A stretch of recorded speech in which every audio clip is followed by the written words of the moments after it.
Hi, this is Phil, and I'm here to tell you all about the Capes and Lunatics Patreon. Get early access to all of our interviews, including the monthly Chichester chats with writer and comic book legend DG Chichester, new episodes of classic Capes and Lunatics shows, including The Quantum Zone, This, That, or the Third, and many, many more specials, all completely uncensored. Access starts for $3 a month, full video when you pledge $5 a month. Check out the link in our show notes or go to patreon.com/CapesandLunatics. Hope to see you there.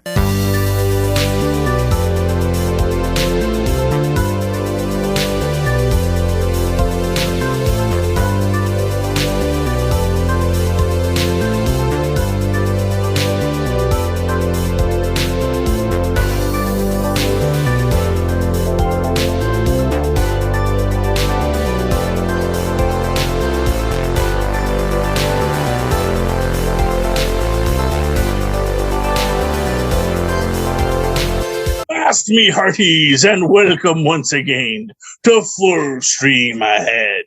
I be your Captain Charlie, the Professor Esser, and with me as always is me first mate and skinny rich friend. It's Mozz. Welcome, Mozz, and welcome to a world of capes and lunatics, of gods and monsters, of haunted castles, and the Whispers of Nockmaar. Season 1, Episode 4, The Whispers of Nockmaar, Willow's big adventure as they journey leads them into seek refuge in the haunted castle of Nockmaar. And you know it is evil because I am talking weirdly. Director Debs Patterson this week. Julia Cooperman gets that written by credit. Jonathan Kasdan gets that developed by credit, and George Lucas gets our based on characters created by credit.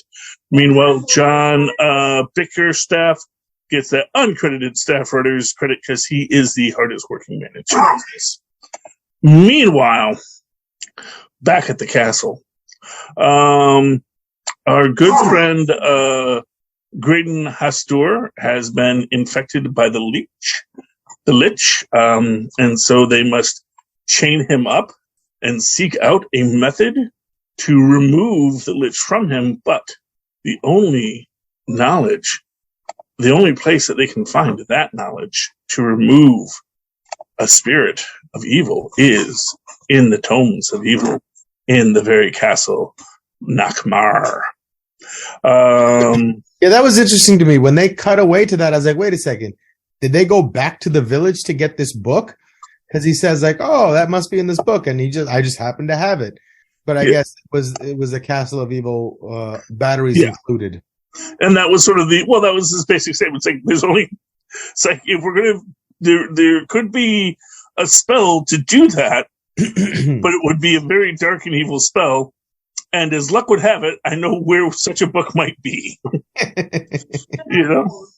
Well, exactly, and that's the point of it. Is like they have to come in here and they have to find this book of ancient and dark magics, because that is how you have to fight dark magic, apparently. Because, and I get the feeling that there is going to be an aspect of the story that we're going to be seeing play out about why the spells are important. And part of me wonders if, as it were, the wild magic is too prone to corruption. That if you, because we're going to see something a little bit later, by the end of this, when we really get the revelations going, but where that really scares Willow, when Alora uses her powers without the spell.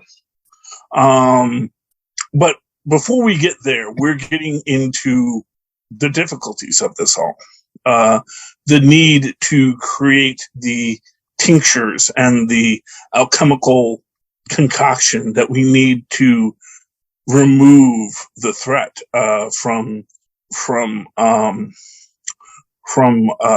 Graydon. Now, everybody seems to be experiencing.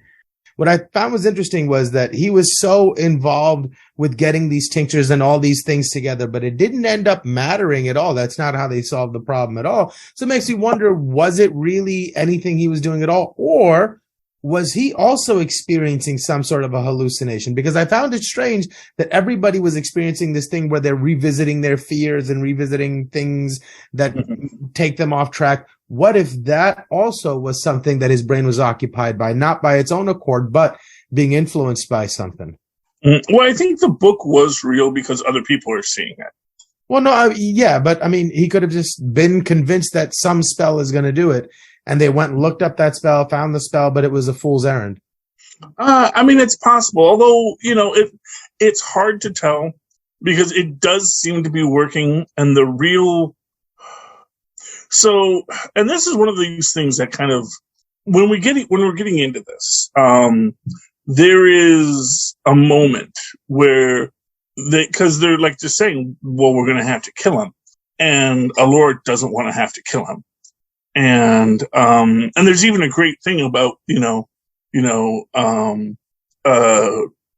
what's her name? Kit. Kit? Yeah. Kit says, I'll do it with all of her, classic bravado. And Thraxus makes the point, no, you won't. You won't because, it's hard to kill a man who's not fighting back, who's not resisting you.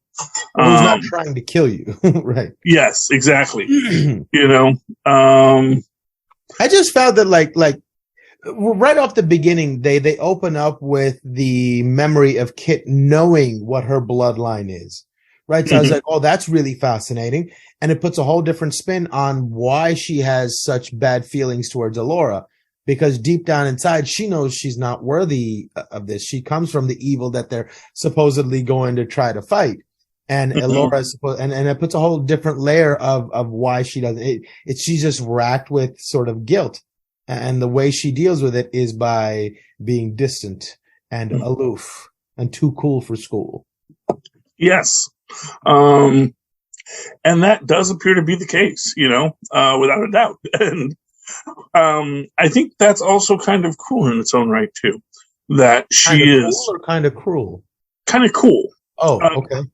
That she is, I mean, it's cool that she has a thing to deal with. It's cool that she has busy work.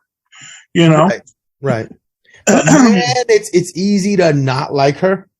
Yeah. Because, my God, like, okay, Allura's over there taking care of your fiance, or whatever it is. But like, if you've given in to like, you were ready to marry him when your mom said yada, yada, yada. But if you want to make that work, there's an opportunity to build a bridge with somebody. He's in pain. Why don't I take care of him? And meanwhile, Allura's over there taking care of him. And she's like, yeah, you know what? Why don't we just kill him? We should just kill him. We're going to have to kill him. We should maybe we should kill him. Yeah.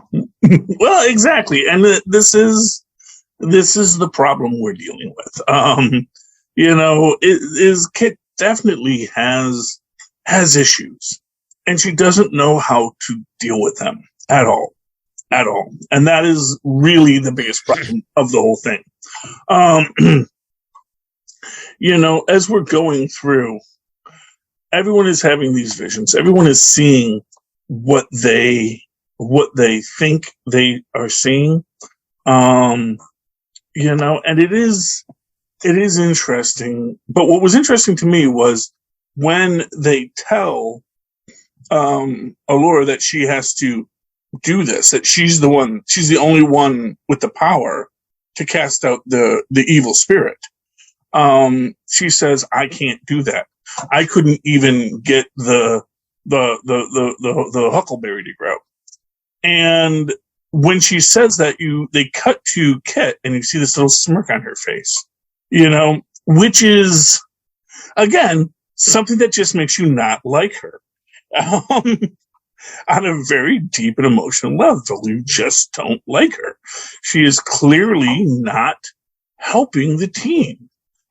And, I guess it's just weird to me that they would make her that unlikable.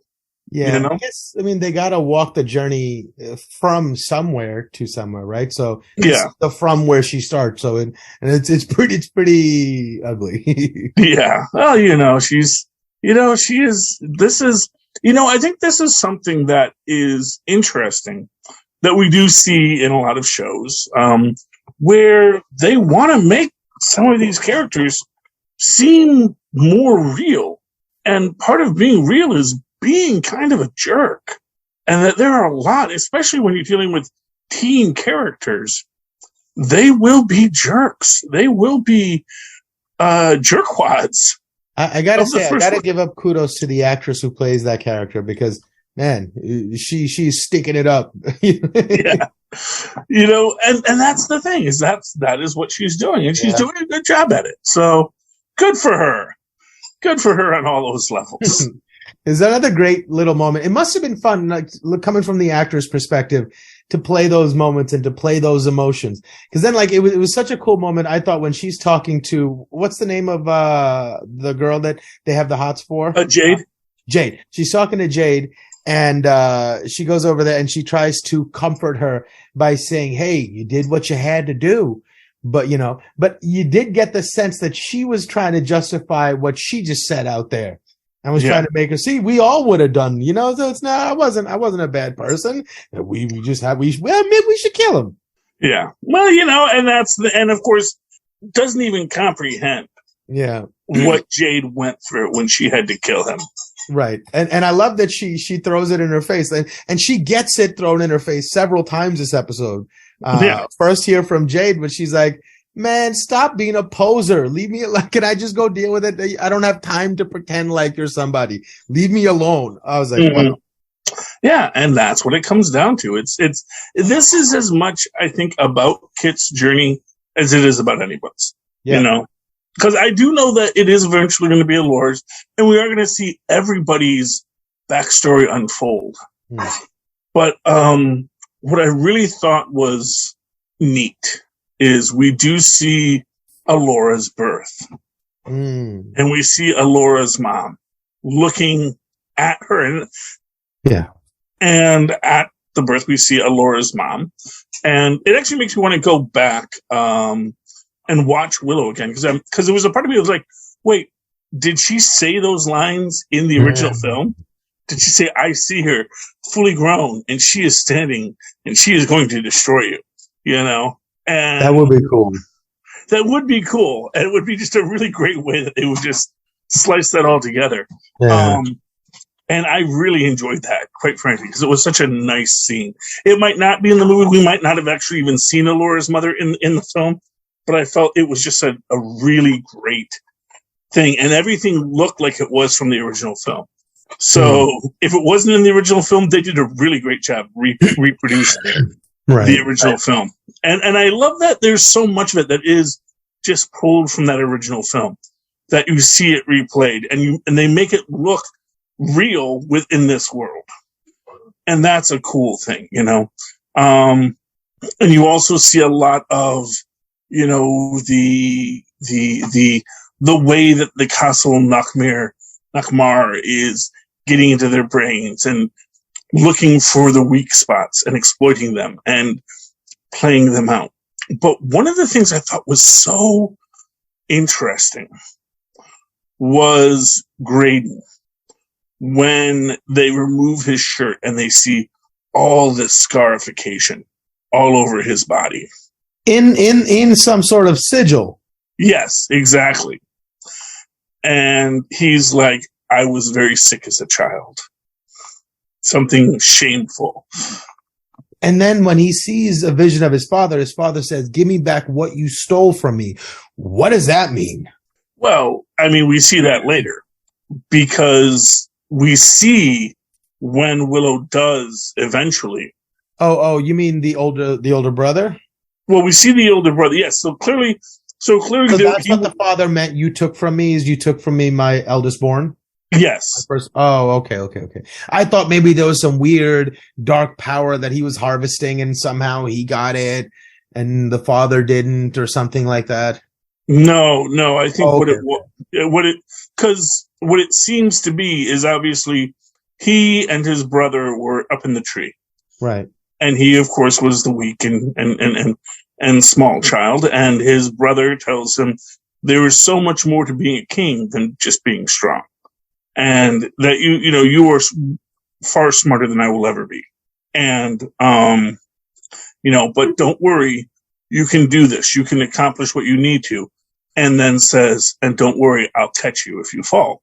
And then we see later, so spoilers for this episode we're reviewing, when you see the memory replay in Alora's mind, you see the scene where the elder brother is reaching out to the younger brother, and then you see that lich go across the young Graydon's face, and he pushes his brother from the tree.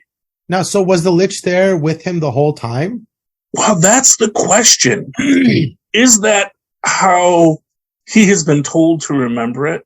Because when his brother fell from the tree, they said, you did this. And he's like, I didn't do it. And they just ingrained in him this idea that you were possessed by a demon, and that's why you killed your brother.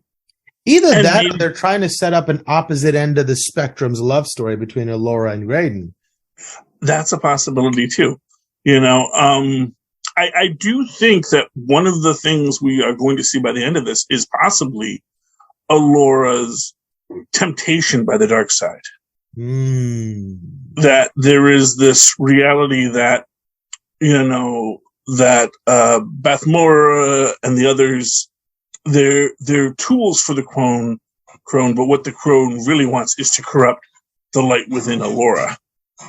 And that maybe in that way it can truly defeat evil. The prophecy. Exactly. And then within this, we start to see Willow's, tall tales of how he saved the world, become undone when we see,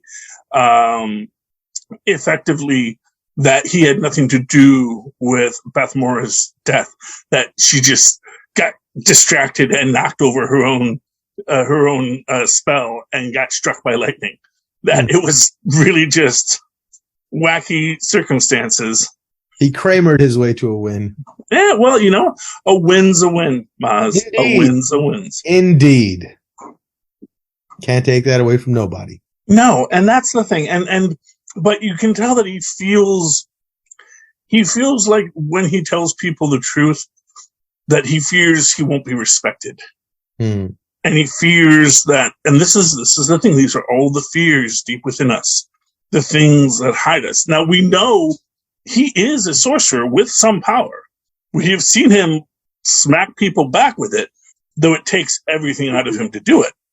And you can see that, people worry, like, why did they have to go underground?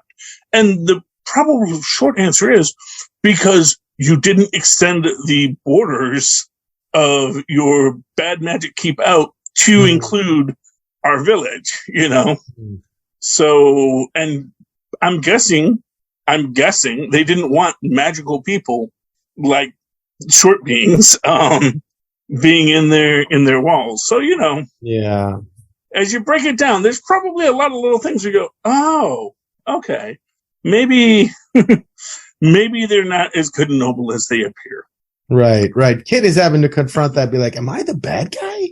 Yeah, well, because, maybe she is, or maybe her mother is. Because that's the thing. I'm still wondering about the mom. Is the mom kind of corrupted in her own way? And how is this all playing itself out? But, considering what we see at the end with Eric, what did you think the meaning of that was? When Eric wakes up and his cell is open and he walks out to this bright light and Black Hole Sun by Soundgarden is being covered by this beautiful voice. Black Hole Sun, won't you come? Won't you come? It's like the crone calling him in. It seemed to me like they were indicating that she's going to succeed in corrupting him, and that he's going to be the evil bad guy, which clears the way for Alora's allegiances to him and opens the door for her and Graydon to get something going. Yeah, I mean, there's lots of possibilities what could happen. I mean, what I was looking at that, was trying to figure out what we were seeing there. Right. Was that supposed to be I don't think it's the castle that we left. Because there's part of me that was thinking that was like the castle destroyed. And in fact, what it actually reminded me of was, if you remember in Black Adam, when you see the original, like the two arms reaching out to make the bridge. Yeah. Part of it looked like that.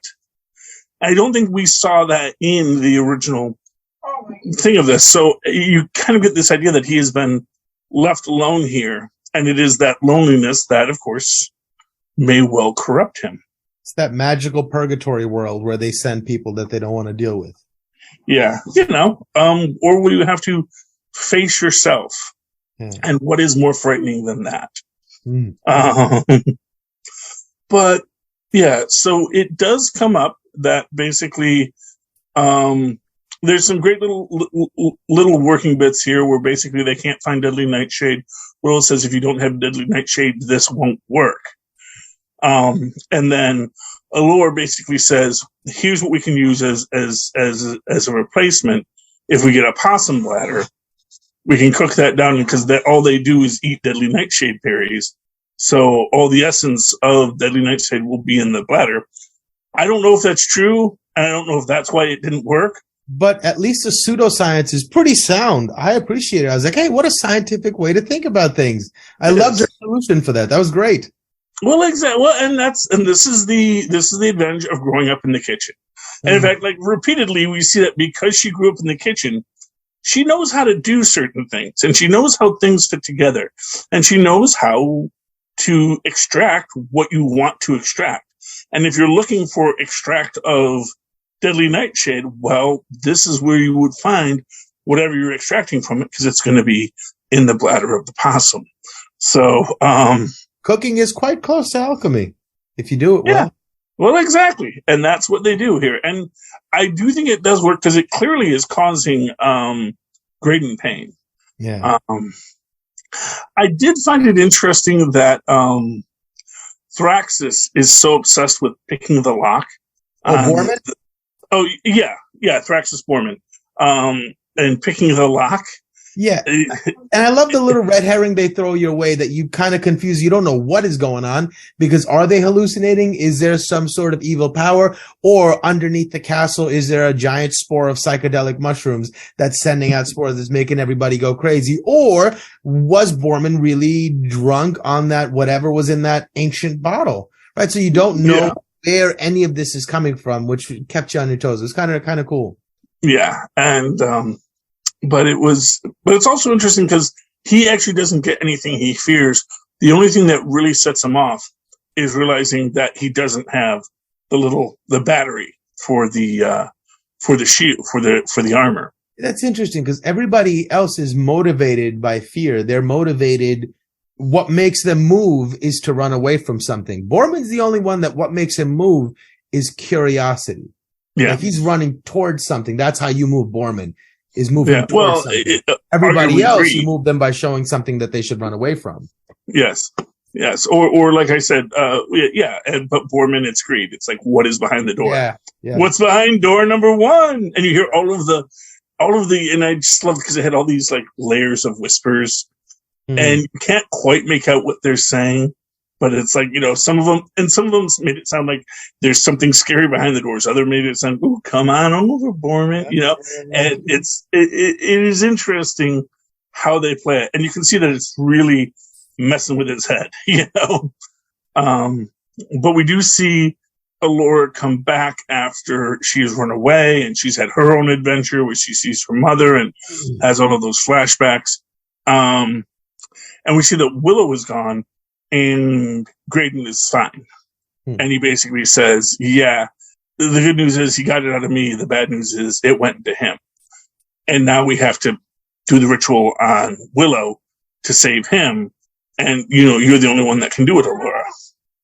And that's, where we get the big reveal. You did make the plan. I did see it. You can do this. Finally give her the moment to be like, all right, I'll be a human being. Okay. And, or maybe that happens a little later when they all wind up there at the tower at the end. But either way, they're all, because they go up to the tower and then they realize, why are they going to the tower? We were told never to go to the tower. So where was Willow this whole time?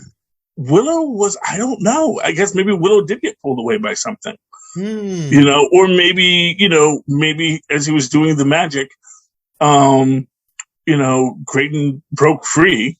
Yeah, how did he get out of those chains? Did somebody let him out, or? That's an interesting question. Or maybe he basically says, "Oh, you did it! You did it, Willow! I'm free." Yeah. Oh, truly, you are a great sorcerer, Willow. You saved me. And then, as he's unlocking him, he's like, "Nope." Wow. Yes, because he's quite strong in this state. Yes, exactly. So I do wonder if that's something that happens. But we get there, they're doing the ritual of the 13th night to send her into the alternate dimension. But of course, it all gangs anon, because this is only the 4th episode. And I think we have 4 more to go. So,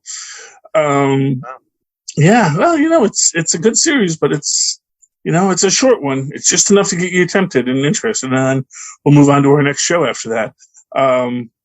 But in it, they get into the big fight. They realize that the heroes do come at the end.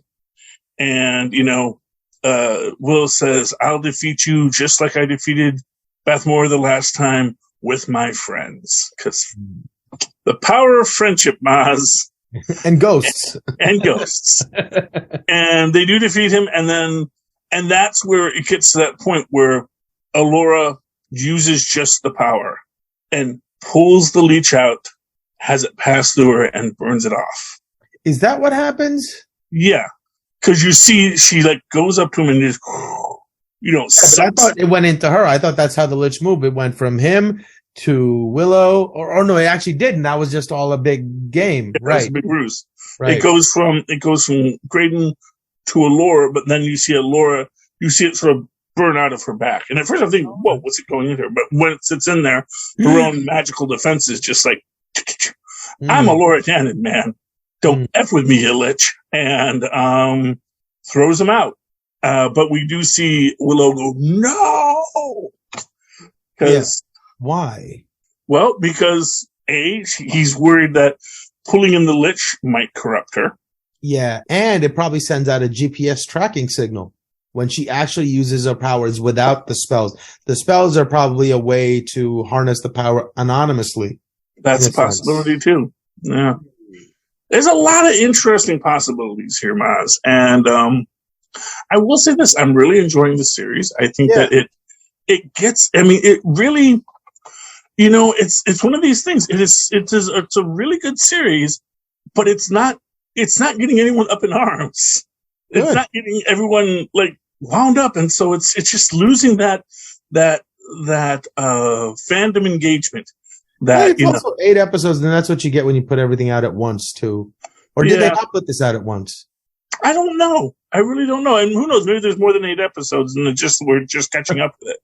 But I'll have to see next time I check, because I'll know if there's a 9th episode. But I don't know. Any final thoughts on tonight's episode, Mozz? Yeah, just I think this whole episode was designed to make you ride the journey of hating her to maybe going, hey, is there hope for her? But one of my favorite lines was when Borman says there, he goes, hey, your grandmother would be very proud of her granddaughter right now. Yeah. Walks off and was like, oh, burn. Mike. And she feels it too. It's like, oh man, just everything that she has deep down inside that she feels guilty for, just brought it right to the surface and said, here. Exactly. That was such a great moment. It was a great moment. And growing on me and the chemistry between the characters is getting really, really entrenched and very interesting. Mm-hmm. I'm digging it. Yeah. And I do like, I do like Kit and Jade's interaction. Yeah. Because I do think that they are coming more into their own, portrayal of it. They're coming into their own now more as equals instead of what they were, which was basically, trainers, and she felt. I saw it more so like, I don't have to pretend that you're my equal and I don't have to pretend that I'm your equal, right? She's my princess and she goes and I've always wanted to be a knight. I've always wanted to do this. And she's finally taken that role, but in an honest way, right? She doesn't have to pretend like Kit is anything but like who I serve. And that makes it clean and easy to think about. And for her, she doesn't have to uphold her false sense of who she is anymore. So we can be real with each other, understand our roles, but be more honest. So that's kind of nice. Okay. I'm not sure if I 100% agree with that, but I get that, you know. Quick shout out. The person who plays the older brother is actually Mauro Revolori. So who plays Dermot. So that is actually Flash Thompson's older brother. That's cool. Yeah, so good for him. I don't know if he's done other work. You know, let me just see this real quick. But I guess they said, hey, can we get someone who looks like this guy's brother? And I might know a guy. yeah. Oh, let's see here. He was in Please Stand By, Off the Menu, You, Me, and Dupree. Oh, wow. Yeah, well, it looks like he's mostly done, like, you know, a little bit of small bits. That was a surprisingly heartfelt and enjoyable movie. Yeah. Which one? Oh, You, Me, and Dupree? Me and Dupree, yeah. Yes. Yes, he was the second grade boy billed as Mario Quinones. Okay, so he's also in Room 104. But I don't almost watch anything Owen Wilson's in, so. Yeah. Oh, he played a dude in Glow. So yeah. So he's had a lot of smaller parts, but you know, here we go. He got to be his brother's brother. So good for him. All right. So I just want to let people know if they enjoyed this show, if they enjoy what we give them here at Capes and Lunatics, they can go to CapesandLunatics@gmail.com, write us a letter, tell us what you think of Willow and all of the gang. Likewise, call us at 614-382-2737. That's 614-38-CAPES, where you can actually leave us a voicemail, which we will play on the air if you ask us, or if you let us. And, of course, go to Linktree, linktr.ee/CapesandLunatics, where you can see all of our merch, buy things like travel mugs, phone cases, awesome T-shirts, and, of course, you can give us money through either Cash App or become a Patreon, where you get free new videos for $5 a month before anyone else. And Mozz, if people want to reach out to you and talk to you, how can they do so? Oh, they can email me at mozzmanzor@gmail.com or find me on Facebook under Mozz Manzor. That's MOZZMANZOOR. And, of course, you can always write to me in that old-fashioned email way, where our mothers and fathers once did, at superconnectivityblog@gmail.com. That's superconnectivityblog, all one word, @gmail.com. And, of course, follow me on the Twitter when I live tweet things when I feel like it, at Charlie Esser. That's CharlieEsser. Look for the 2 E's in the middle. For quality. Bing. Thank you, Mozz. All right, you lovely land lovers. You have come to the end of another grand adventure here on Full Stream Ahead. Come back again next week as we once again sail what I just said, Full Stream Ahead. Good night. Arg.